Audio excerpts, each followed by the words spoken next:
owe the money? Do you feel like it's your moral obligation but can't see an end in sight? Well, what if I told you that in truth, you don't owe a single penny, and that the banks know this and hope you don't find out? Here's where we come in.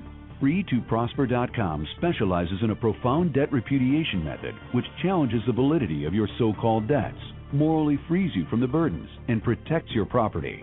Our system is often superior to settlement, bankruptcy, or consolidation, which often leave you in a worse situation. If you feel the moral obligation to take care of yourself and your family, then I urge you to consider taking action right now. The economy will not wait.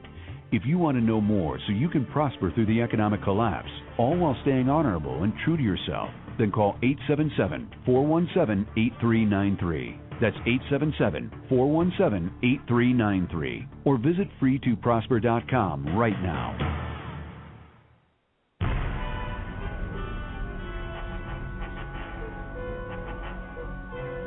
Hey, it's me, Shepard, the host of the Intel Hub. Check out my live show every Sunday at 4 p.m. Central Standard Time. You can check it out from my website, theintelhubradio.com. Join me, Joe Joseph, John King, and A.C. Griffith, Thursdays and Sunday evenings at 8 p.m. Eastern for Freedomlink Radio on the Intel Hub News Network. A very wealthy U.S. citizen is predicting that in 2011, we will witness the most important day in America in more than 50 years. He says it will change everything about our lives. The way you shop, travel, invest, educate your children, and even how you take care of your health and family. Now this man has made some outrageous predictions over the years, but the crazy part is he's usually right. You see, he predicted the collapse of GM, Fannie Mae, Freddie Mac, and America's biggest mall owner, General Growth Properties, a few years ago. In fact, Baronis called his work a dire prophecy. Now, this has nothing to do with the stock market, but it could have a huge impact on almost every aspect of your life. And recently, he created a video which you can watch online for free, detailing his biggest and most important prediction yet. And it's a real eye-opener. I can't stress this enough. You should at least watch this free video online today. He explains everything you need to know, including simple steps you can take to protect yourself. You can find the video at www.endofamerica8.com. Although this video may be offensive to some audiences, it's worth checking out. Again, that's www.endofamerica8.com. Watch this free video at www.endofamerica8.com. You are listening to the Intel Hub News Network, crushing the New World Order piece by piece.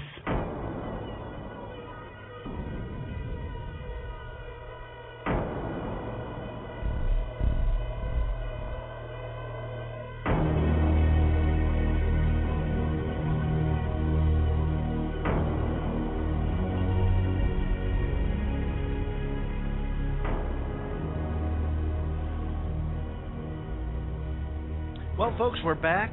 The number to call 646-727-3387 or the toll-free number 877-598-8549. Welcome back to Freedomlink Radio, the website, www.thefreedomlinkradio.com. And just a little side note, guys, Steve Quayle was running a raffle, I guess you could say, over on his website, stevequayle.com. And very interesting. He's auctioning a Jeep, or raffling a Jeep. It's an EMP-resistant Jeep, and the proceeds from this raffle go to 10 people that don't have the money to prepare. I thought that was a very, very interesting and noble thing to do, and I certainly applaud him for doing that. I wish there was more that we could do to do that. So, and maybe in the future we'll be running something like that as we get our butts in gear and try to ramp up the efforts to wake up as many people as possible. But without further ado, hey Griff, I've got a special guest for tonight, and I didn't put it out on any of the promos or anything like that, but I thought you would enjoy this special guest. So let me bring her on. Hey, Margot, you there? Yeah. Hot diggity dog. Hello, Margot. Hey, how's it going, Griff? Doing fine. Well, you know, a lot's going on, Margot, and I wanted to get your input on it. How do you feel about the whole the unrest that's kind of taking on all over the world? You know, you see it kind of spreading through the Middle East, through Africa, and now you've got it going on in Italy. So what do you think? Well, if I'm going to be 100% honest, I would say that things have been getting extremely intense for me as an empathic human being on a very energetic level. And I can feel the conflict in the world between light forces and dark forces. And to me, I think the only thing that really helps me put stuff like this into perspective is to realize that sometimes in order for better things to be reborn, destruction has to occur. And I think that the chaos that we're seeing in the world right now is related to a lot of tearing down of old, corrupt systems. And there's a struggle right now between good and evil, however cliche that is. And I think that, you know, some of the bad things are going to have to give way in order for us to rebuild a more honest and pure society. And I'm not really sure how that's going to happen, and I'm not exactly sure how that's going to manifest, but I can certainly feel it in my soul. So I'm right there with you. Griff, what do you think? Oh, I agree, Margot. We're really in tune with one another. The thing that I know, it'll take several lifetimes to rebuild. It'll be a slow process. We won't have the raw materials. We won't have the talents. The older folks are dying off faster and faster, and the young people simply don't have the knowledge how to do it. Do you guys really think that it's going to come down to everything collapsing back to, say, technology being 100 to 200 years, civilization being knocked back that far? Do you think it's going to come to that? I honestly don't know. I mean, whenever I think about it, I try not to pigeonhole myself into one possibility of going back into the Dark Ages, because there's so many things out there that we don't know. Right. I mean, there's so many possibilities. For instance, I'm a believer in extraterrestrial life. Mm-hmm. And I happen to, and I've been reading some of Brooks Agnew's books, actually, and I think that Brooks might have this right, that human beings are far more significant and incredible than we give ourselves credit for, and that our place in this universe and our place in this galaxy is a lot more significant than we understand. And I think that there are possibilities out there that we aren't aware of and maybe can't even conceive of at this point. And it's almost impossible to say what could come of this. It is. So I just try to go with the flow, I guess. Yeah. No, I mean, and that's a pretty good way to think about it. I don't accept any one theory or kind of hitch my train to one particular thing, because you just can't. I mean, that would be a stupid thing to be tunnel visioned, especially in this time when the threat is so dynamic. You know, it really is a dynamic type of situation that we're in, and you have to be dynamic in order to respond to this kind of stuff and to keep your head screwed on straight. And that, I think, is a struggle for a lot of people when it comes to trying to see through all of the stuff and all of the information that's coming in. I mean, never before in human history have we had so much information at our fingertips, and a lot of people get sensory overload, I think, when it comes to trying to decipher it all. So absolutely. It's a real struggle. Now, without further ado, I'd like to bring on another caller, and this is, of course, one of our dear friends on the show, Gwen from South Dakota. You're live on the show. Hi. Hi, Gwen. Happy Sunday. Yeah, happy Sunday to you, too. Hi, Margot. Hi, Griff. Hi, John. Hi. Hi, Gwen. Hello, Gwen. Hey, Griff, I wanted to tell you or ask you about money.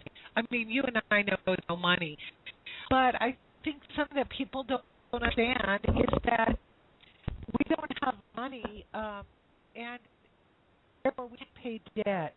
And there's a legal remedy for that, and nobody's told us. And so all these people are losing their homes. They say they can't afford to prep. They can't do anything to improve their quality of life because they keep trying to pay debt with Federal Reserve notes. Yeah, it's a con. It's a total fraud from the get-go, the whole concept. And there's no way to get out of the debt with the present system. You can't do it. Well, Griff, I found a way to get out of debt. I had a law. Suicide? Hell no. Suicide. That would work. Yeah. And they wouldn't come after you either. Oh, no. In 1933, when they took our gold standard away from us and they put the Federal Reserve in, they could not do that without committing constructive fraud, so there had to be a remedy so that people could pay debt. Well, they can't pay debt with IOUs from Federal Reserve. So people need to look up accepted for value. And they have a way of paying that debt out of an account that is their money being held in security by the United States Treasury. And I think we need to all start doing this and forget about being in debt and forget about playing their game because they're depending on our stupidity to keep this racket up. This is the biggest Ponzi scheme ever. Well, you could be dead on and absolutely right, but the judges and the courts would not rule in your favor. They would always rule against you. Well, I would agree with Griff on that as an attorney. It doesn't matter how good of an argument you have.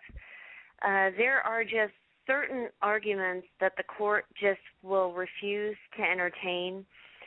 For instance, there is ample evidence that the 16th Amendment, which is the Federal Income Tax Amendment, was never properly ratified. Despite that, documents that prove that the 16th Amendment were never ratified are not allowed in court. Those documents are not considered admissible evidence, and the court will refuse to look at them, apparently for no good reason. So, I mean, there's certain things that courts just arbitrarily will not entertain, and I suspect that Griff is right on that.